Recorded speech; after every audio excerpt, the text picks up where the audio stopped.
Haji. Gue main burung dari tahun 2019. Kalau gue sih dulu sebenarnya dari kecil ya main burung dara. Cuma baru bisa berkelanjutan lagi gue main di tahun 2019 pas gue udah gede. Terus gue ngeliat kolongan. Ya gue suka adrenalin aja sih burung-burung kayak burung jatuh dari atas, kencang-kencang, ngeliat indahnya aja sih.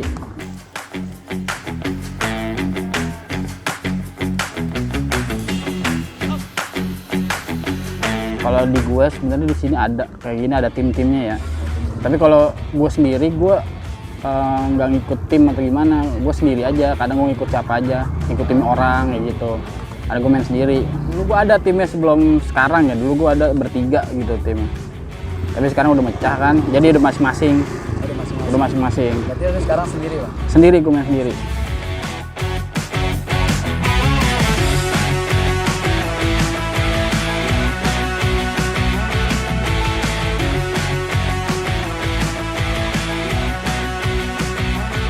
Kalau tim kan biasanya dia suka ada bosnya tuh.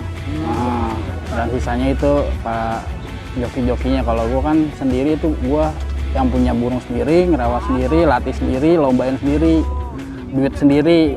Dan gue bisa kemana aja kalau gue enaknya sendiri gitu. Merpati kan siklusnya 2 minggu sekali ya kalau buat giring ya. Jadi gue main tuh 2 minggu sekali dari hari, biasanya itu hari Kamis sampai ketemu di Minggu. Nah, jadi latihan 2 hari, 2 harinya lagi ada event lomba, biasanya gitu. Gue burung nggak banyak sih, karena kan gue punya sendiri ya, gue punya cuma 2 pasang. Iya. Namanya boleh tahu dong? Nama burung gue Toba. Toba. Nah, yang satu lagi namanya Bayem. Nah. Dulu burung favorit gue sebenarnya, burung kesayangan gue tuh ada satu, burung pertama kali gue beli ya. Itu gue beli pertama kali burung yang agak lebih mahal gitu, yang gue kaget. Ada pertama kali tahun 2019, warnanya Megan Gembros. Itu burung yang gue sayang itu, tapi sekarang sayangnya dia hilang. Pas lagi latihan hilang sekitar 2 tahunan lah. Padahal kalau masih ada itu benar-benar kesayangan gue itu burung. Kelompok merpati itu kayak ada 4 lomba. Ada merpati balap, merpati tomprang, kolong bebas sama kolong meja yang gue tahu itu. Berarti kalau sekarang ini kolong bebas? Ini kolong bebas.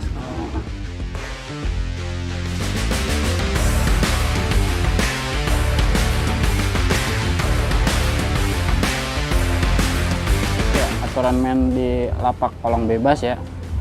Buat mekanisme pertama untuk perlombaannya tuh, dia pertama burung dimasukin ke dongdong lepas dulu nih dari panitia. Nanti di situ ada per kotak. Nanti satu kotak itu lu dimasukin sama lawannya. Setelah itu dibawa ke lepasan di finish. Nah setelah itu nanti menunggu giliran tuh per kandang, per kotak itu. Nanti di sini yang pemainnya itu nungguin juga. Nanti ada diaturin dari panitia tuh. Nanti di bangku nomor berapa sesuai dengan kotak yang ada di lepasan. Ada gitu burung dilepas per 2 burung menuju ke kolongan lapak. Nah setelah itu burung turun bareng itu melewati 2 kotak. Kotak atas sama kotak yang bawah. Jadi harus dua-duanya masuk. Kalau misalkan satu yang nggak masuk itu didis, nggak bisa masuk babak selanjutnya.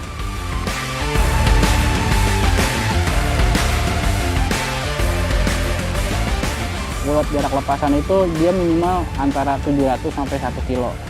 Biasanya sih umumnya diambil di angka 900 meteran lah gitu. Ya itu penilaian buat menang ya, itu iya duluan turun aja sih, sampai bawah duluan itu yang menang kayak gitu. Kotak dia langsung ke bawah.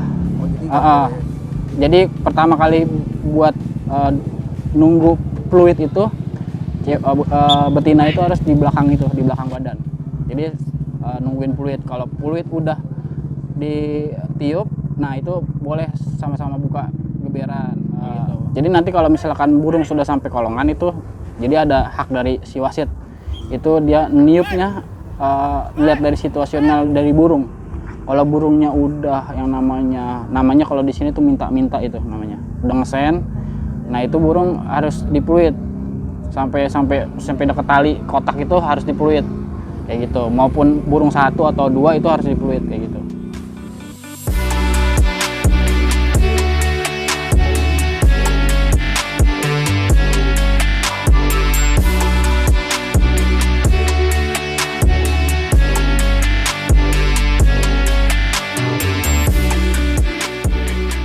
Kalau bedanya joki lepas sama joki kelepek itu, kalau yang lepas itu ya dia fokus ngelepas burung. Jadi dia antara joki lepas sama joki geber itu harus ada komunikasi berdua. Jadi joki lepas di sana yang ngelepas tugasnya, setelah burung dilepas dia di sana harus dipantau.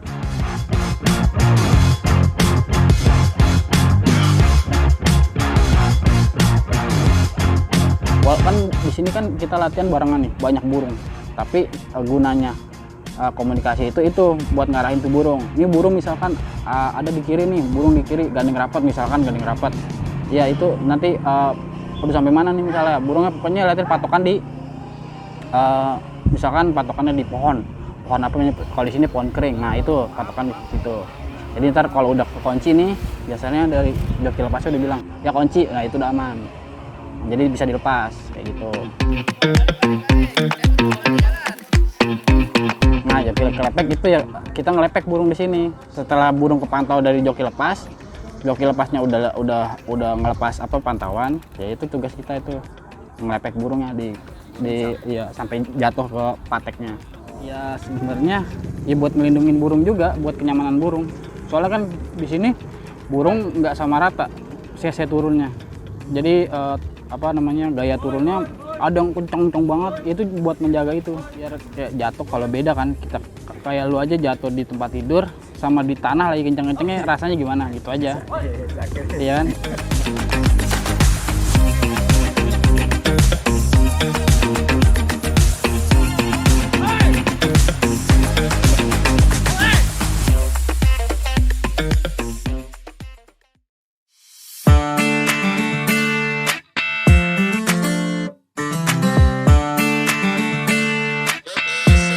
Kalau lomba itu gue 2020 gua.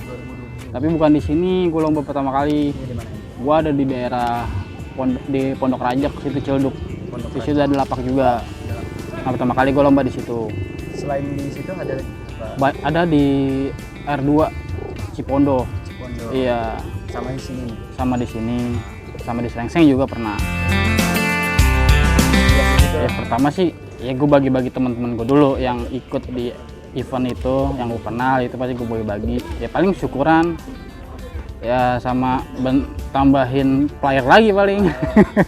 Atau enggak lu dapat mobil lu jual lagi atau enggak ada?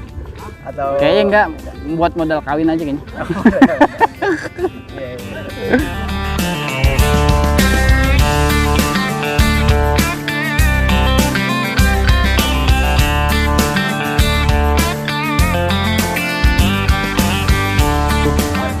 Ini gue kan pakai Gunung Merah sebenarnya dari tim gue yang sebelumnya. Sebenarnya tim gue juga namanya juga nggak ada sih. Cuma biar seragam aja pakai bajunya kayak gini buat ngenalin kayak gitu. Kenalin burung. Kenalin ke orang, burung ke orang kayak gitu. Burung ke orang. Kalau misalkan kita udah adaptasi burung, ya biasanya sih ya berhasil. Kalau misalkan lawannya merah-merah? Itu lihat dari betinanya. Dari betinanya? Iya. Berarti burung merpati pinter juga ya? Iya, itu dari kebiasaan juga. Kalau giring itu kan alami ya. Oh, giring itu alami? Itu alami. Emang dasar dari merpati itu emang siklusnya ada fase giring.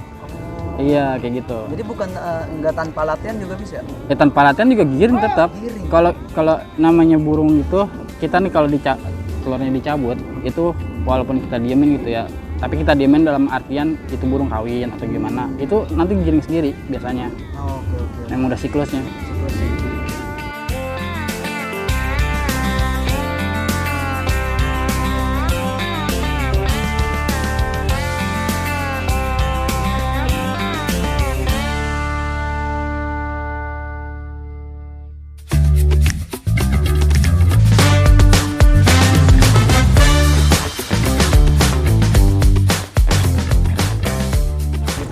Nah, itu di luar faktor sih ya.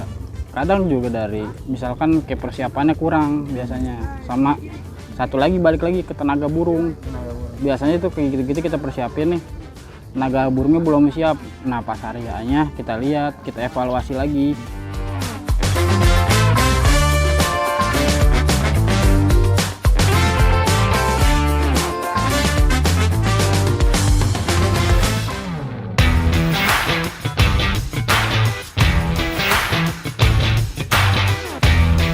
Kalau Kalau trik itu sebenarnya tergantung dari tipe burung ya.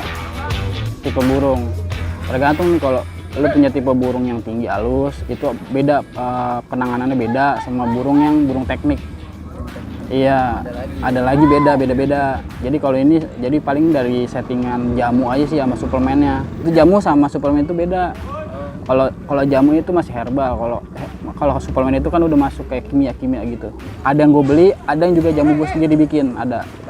Racik. Sekarang sih kalau misalkan kayak beli di pinggir atau tukang burung sih sebenarnya kalau itu sebenarnya bisa buat kolongan. Cuma kan itu random jatuhnya, kayak gambling kita milih burung.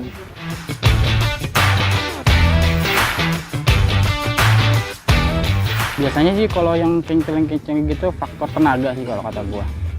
Nggak ada burung yang namanya bebel atau bodoh atau ini, sebenarnya tenaga aja. Kalau kadang kita tenaga burung belum siap, kadang kita suka jarak lepasannya terlalu jauh, kumat kayak error juga gitu, kayak error gitu burung, suka hilang navigasinya hilang kayak gitu. Paling kalau mitos yang gue tahu sih ya, itu kayak paling burung kalau ditawar. Biasanya kalau lagi event atau lagi lomba, tantangan kalau buat nawar burung, biasanya kinerja burung berubah. Biasanya itu mitos ya. Tapi mitosnya keseringan sih pasti ada kalau gitu. Kalau gue naikin dari harga tawarannya itu, paling kalau gue biar dia mundur. Kalau gue misalkan 10 juta, ya gue tagin aja setelah gue misalkan 100 juta, dia kan pasti mundur kalau itu. Kayak gitu. Jadi emang mutusin mitos aja, iya. Okay. Geser ke bambu satu.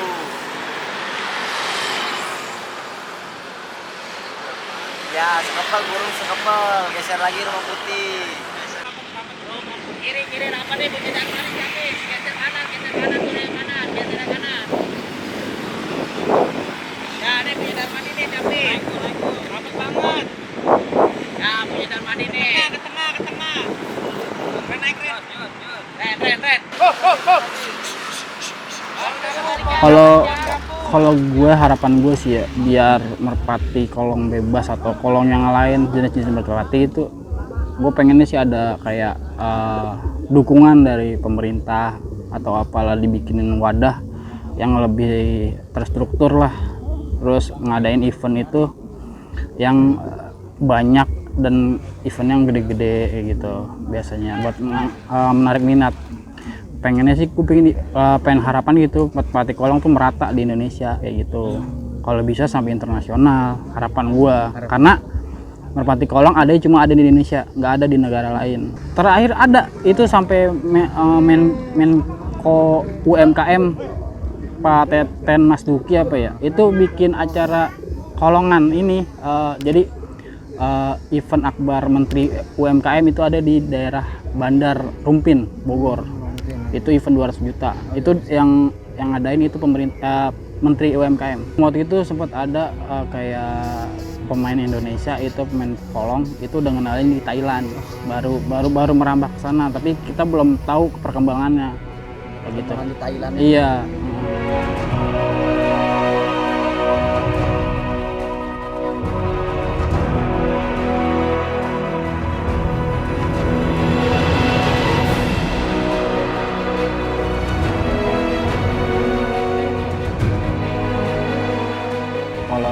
Penyemangat gitu ya buat khususnya kayak pemain kayak gue, pemain kecil kayak gini ya, terus semangat aja sih. Intinya rezeki kadang tahu kalau buat nanti event juara atau enggak, intinya tetap semangat, jangan pantang menyerah ya. Lu jalanin hobi aja, kesenangan lu di situ lu tekunin ya, nanti insya Allah rezeki ngikut sendiri. Tetap ngejar hadiah lah yang iya, yang penting intinya daftar gitu aja. Daftar. Iya.